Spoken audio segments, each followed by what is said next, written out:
Greetings everyone, Ray Landis here again, and this is my second video in regard to this 40th anniversary Squier, the vintage version. But first I want to start off by saying thank you for everyone that encouraged me in that first video that I made for YouTube, and all the comments. I really appreciate that. Anybody who sees this video, I just want to say how much I appreciate you commenting, some positive comments, even subscribing to the beginnings of what this channel may or may not become.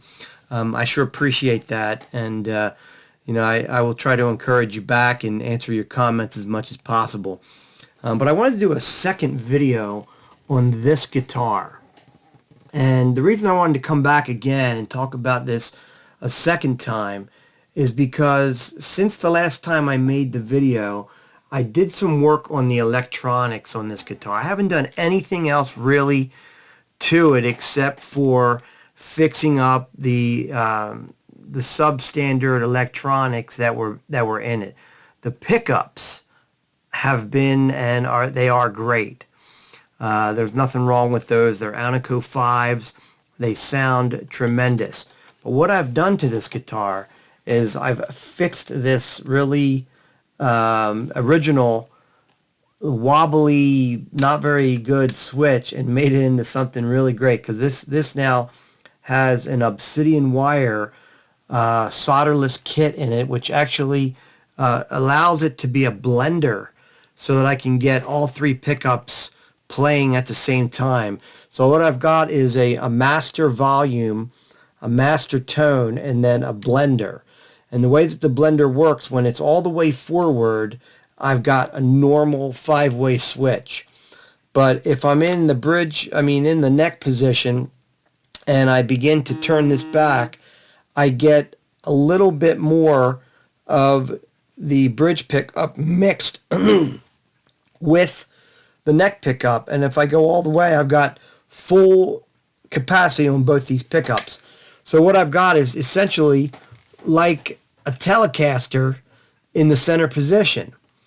But if I come up in the fourth position where I've normally got these two pickups, I can now have all three together.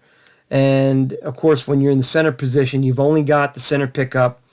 When you're in the bridge position, you now blend it the other way, so you can get a little bit or all of the neck pickup just by taking this blender knob and turning it counterclockwise. You turn it down as if you're turning like the volume down, but you turn it down and it adds more of the pickup in. But you can get a little or a lot. And then of course in position 2, you've got these two on full like they normally would be, and then you blend this one in. So this is really, it's a great mod. You can do this on any guitar, or any Stratocaster. I think they have some models that you can put into humbucker guitars too, like Les Pauls and stuff, but I don't know exactly what they do. They do have a version where if you have an HSS, you can still do the same type of thing, but the pots are different. This mod is about $110. If you order it from eBay, you can usually find it for somewhere in the neighborhood of $100, $110. I've seen it as low as like $89. The other option you can do for that is there's a company called ToneShapers.com. And Tone Shapers has a really great blender kit. It's got all the parts that you need inside. It's got nice wire. It's got a diagram and all the things that you need, and then included with that you also get a treble bleed. So that's an option. You can put that in if you don't want it. You don't have to put it in. The treble bleed is nice because on these guitars, when the volume is all the way up, you've got a good amount of treble that really it sparkles. It really sounds good, but as you cut the volume back, you lose that high end. The treble bleed allows you to cut the volume back a little bit and still keep that high crystal sound that you like when it's on a full blast. Full blast is great, isn't it? But yeah, that treble bleed is a combination of a capacitor and a resistor, and you connect it to the volume knob. All of that is inside the kit, and it's the highest quality parts.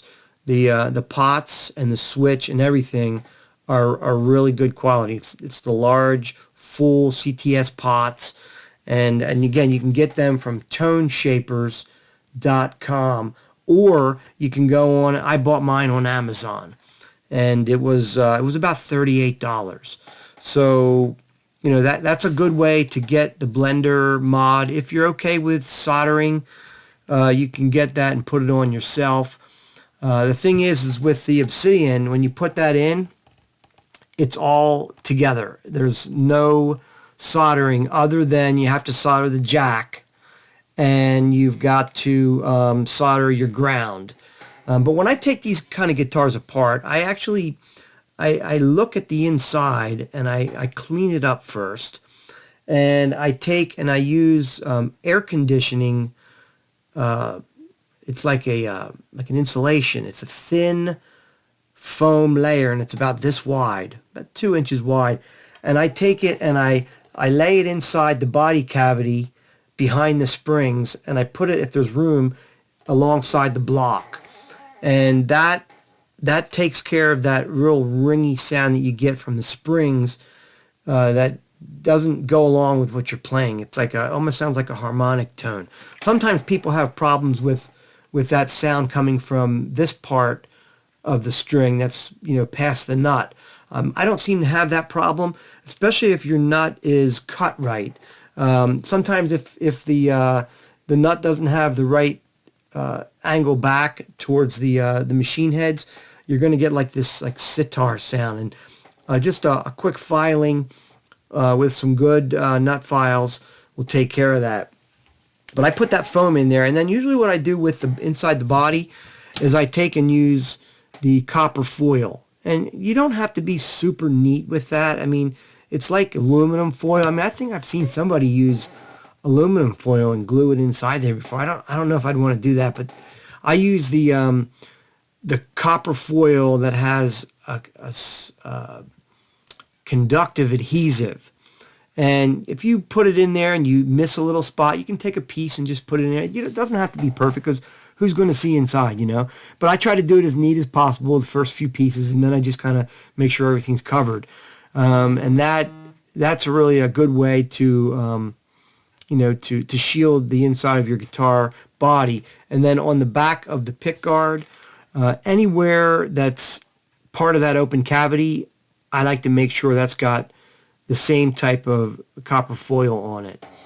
Sometimes you see that they come and they have just this little triangle section that's covered in some foil of some sort, but I like to make sure that pick guard, the whole back is covered with some sort of a foil tape or something.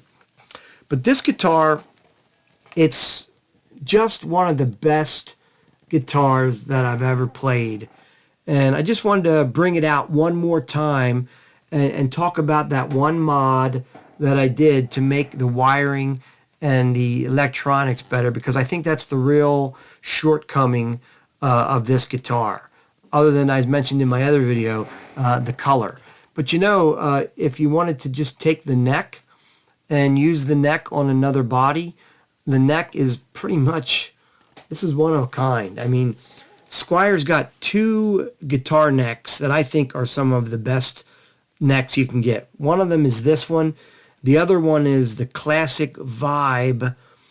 It's a 50s vintage Stratocaster, and it's got real shiny, gloss back and front, which I didn't think I would like, but it's a good neck. And the reason those 2 necks I think are so good is because these frets are the tall, narrow frets. Now, I've always went with the medium jumbos. I just thought that, from all the recommendations that I've heard over the years, they've got to be the best. I never really tried these tall, narrow frets, but I really like these. They have a lot of sustain. They play well. They feel good. I think my preference now, after trying this, especially this guitar, is the tall, narrow frets. And I've built a couple other guitars that that have these same frets. I'm going to grab one of them. This one, I got the parts from GuitarFetish.com, GFS sales.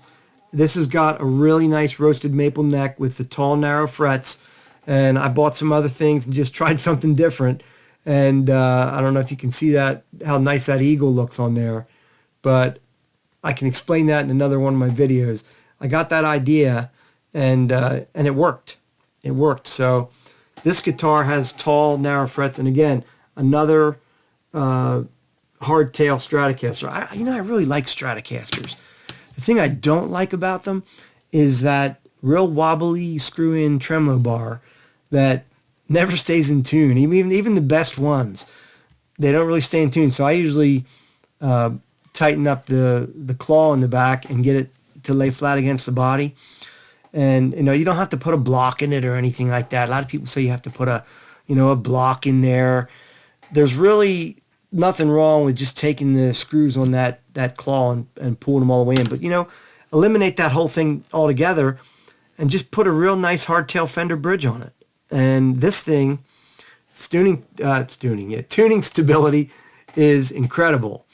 And that's why I like to take and make hardtail Stratocasters. But this one that I've been talking about, this one, of course, has a Squier block tremolo system, which is not good. So I tightened it down, and I'm using it as a hardtail. You can see it's flat against the body, but this thing stays in tune really nice, and it sounds really great. I think that Squier really did a good one with this guitar. Just those electronics. So hopefully this encourages you to try a few things and find what you like.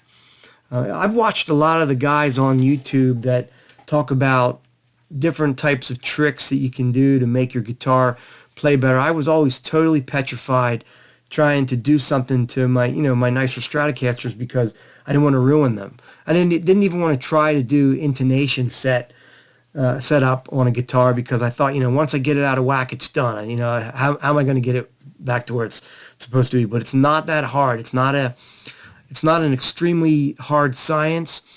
And some of the guys I watched, like Philip McKnight, I've watched Darryl Brown, and a few others. And I really like Average Joe's Gear. He's good too. He talks a lot about buying guitars from different companies, and I encourage you to watch some of these guys and pick up some of their technique and open up a whole new world of being able to take care of your own guitars. It's really not that hard. As long as you don't, rush into something and just, mess it up with some alteration or modification that scars it so bad, you really can fix almost anything. And I'll explain that in one of my other videos.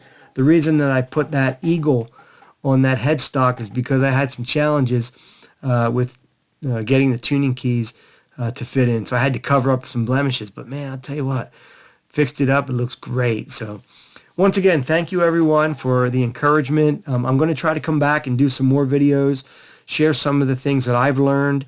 I'm very appreciative for the things that you've commented. So if you do like these kind of videos and you'd like me to continue bringing some other content and sharing my my insight, please hit the subscribe button, put a comment down below, or hit the notification bell, as they say, and hopefully I'll get to come out and see you more often. Take care, everybody, and have a great week. Bye bye.